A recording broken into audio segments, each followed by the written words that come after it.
precious metals are getting more precious. But why? Gold prices have been soaring to record highs after jumping above $1,500 an ounce for the first time yesterday. It's trading at above $1,500 today. Take a look at that trajectory, the blue line going up. Now look at the dollar. That's the one going flatlining and going down. Now when we talk about precious metals, copper has also risen, silver has surged, and you see the dollar, it's falling to multi-year lows. So what is this about? Is this about the decline in the U.S. greenback? The global reserve currency, not to mention? Well, joining me for more is Charles Goyette. He's author of this New York Times best-selling book, The Dollar Meltdown. I think I have an idea of what he's going to think. So, Mr. Goyette, what do you think is going on with gold? Is it surging this high as a result of concern over the U.S. dollar? Well, you could say that, but the truth is that the value of gold is more or less holding steady.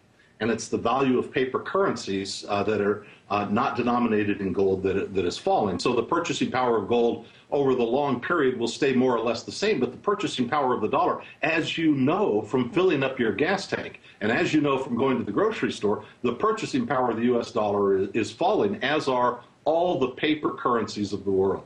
Aside from the purchasing power, what about concern with investors, with central banks, with governments over the dollar? Is that reflected in the rise in gold in comparison to the fall of the dollar? It's very clear that the Republicans and Democrats in Washington are not equal to the challenges ahead of us. They cannot solve the problem, and so economic events, macroeconomic events, are in the driver's seat, and this thing will unfold in a very unfortunate manner because, you get, for example, the Ryan plan about balancing the budget here in the United States. They're talking about balancing the budget 26 years down the road, 26 years. So none of this stuff is serious. Even Rand Paul came up with a proposal to cut $500 billion from annual spending, would still leave this country with a $1.1 trillion deficit. So none of these proposals, nobody in Washington seems to really understand the scope of the problem. And the U.S. dollar is getting squeezed now, not only internationally, as you mentioned, the reserve currency of the world. You've got central banks around the world that are disinvesting from the dollar, bilateral, multilateral agreements to get trade out of the dollar and into their currencies. At the same time, domestically, there is a movement afoot in several of the states across the land to do something to protect the state citizens against the dollar's demise and to remonetize gold and silver. We had a law passed in the state of Utah to that effect just recently. So the events are afoot. We do see the circumvention of the dollar even just recently with the BRICS, the largest emerging countries meeting to work out trade deals in their own currency. It's certainly a trend, but what really is going to be the tipping point? Because still, you don't see any kind of mass movement to replace the dollar as the reserve currency. So how realistic is that as an outcome?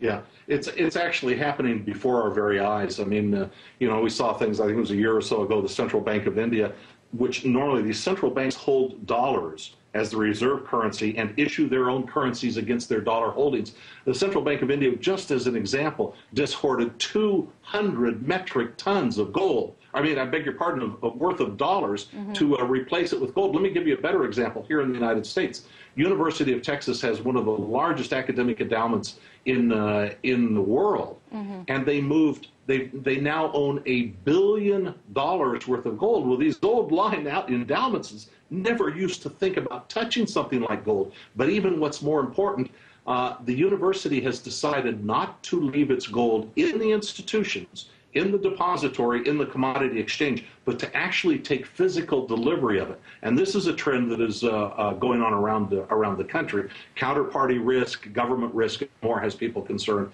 around the world. So it seems like it's in slow motion maybe, but if you fast forward a couple of years, the dollar will look very, very different. So fast forward a couple of years, what do you see in a couple of years? Will the dollar no longer be the reserve currency, or is this going to be much longer term? Yeah, and I've written about this in my book, The Dollar Meltdown, because, the foreign central bankers understand this. The dollar will not last as the reserve currency of the world. Those days are over. And, Timothy Geithner goes to China, and he tells Beijing University students, no, the dollar's fine, everything's fine, and they laughed at him. But here the other day, as you know, Standard & Poor's gives a negative prognosis on America's AAA bond rating.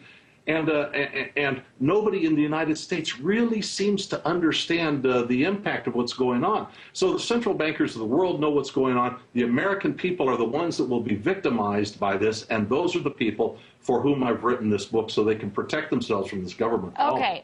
Let me play devil's advocate for a second, though. The Standard & Poor's negative outlook. There's a lot of people arguing that that was political. That was to get Washington to deal with its deficits. That's one argument. Another issue is that it wasn't a downgrade. The U.S. has a AAA credit rating and is still considered the risk-free asset in financial models for many people the world over. So what really is at stake here? The U.S. has not been downgraded. Even Japan has been downgraded, and they were doing just fine selling their treasuries after that. Well, let me give you the real answer that my friends in the financial community and I use. This is the real answer we use behind the scenes. All right. By the time Standard & Poor's gets it, it's too late. It's way too late. So Standard & Poor's, you know, we don't need Standard & Poor's to tell us that the United States has $100 trillion in unfunded liability, and there is no mechanism whatsoever by which those obligations can be paid. Okay. You know, this is just hard, fast accounting. Right. But let me ask you this. As long as the U.S. is the global reserve currency, can just print its way out of debt, is this an issue? The U.S. can continue to run these debts and deficits as long as the dollar is the reserve currency. No, they really can't, because nobody is forced to keep the dollar as the reserve currency. Look, right now, today, the Federal Reserve is now, this is news, the Federal Reserve is now the largest holder of U.S. government debt. It used to be Japan, used to be China. Now it's the Federal Reserve. Well, when China buys U.S. government debt, they do so, they use real resources, real stuff, to make real things at the cost of real labor, to sell to us, to earn money, to buy our debt, to fund our debts. When the Federal Reserve, now the largest holder of United States government debt, when it buys that debt, it does so with money that didn't exist that morning. It just made it up. The rest of the world sees this. They're not obligated to keep funding our debts or to keep holding U.S. dollars. Nobody has to do it. But yet they still are. Well, I mean, they are, yeah, they are today, but, you know, it's like 5 or 6 guys standing around a room looking at the exit trying to, you know, nobody wants to spook the other 5 and be the first one out the door. But, I mean, this is going, look, here's what happens. When it becomes difficult for the U.S. government to fund its debt, it starts offering higher returns. Interest rates go up. That kills the domestic economy. It kills any sense of a recovery. But the government is not like you and me. When you buy your Lamborghini, you know, you have to look at the interest payment and you think, well, okay, I can afford a Lamborghini. I'm a well-paid news anchor, and I get it. But it doesn't matter to the government. The government has to borrow the money at any interest rate. And you will note that all of these projections about the budget of the United States going forward, the deficit going forward, whether from the Republican camp or the Democratic camp, all of these projections come with this rosy scenario about interest rates staying down here forever.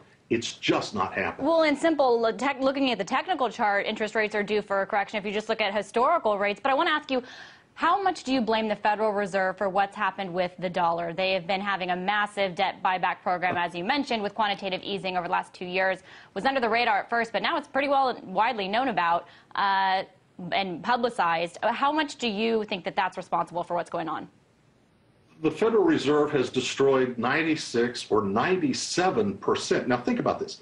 They have destroyed 96 or 97% of the dollar's purchasing power in the less than 100 years that they've been around. I mean, if you had a family company your great-grandfather started and he handed it to you, and you had managers that turned it over to you today and it was worth 3% of what it was when the company was created, you'd fire them.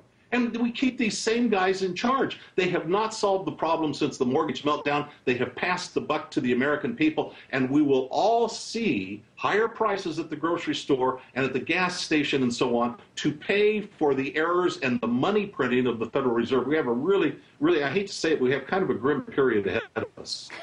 Not a rosy picture, but I want to thank you for painting it. That was Charles Goyette, author of the New York Times bestselling book, The Dollar Meltdown.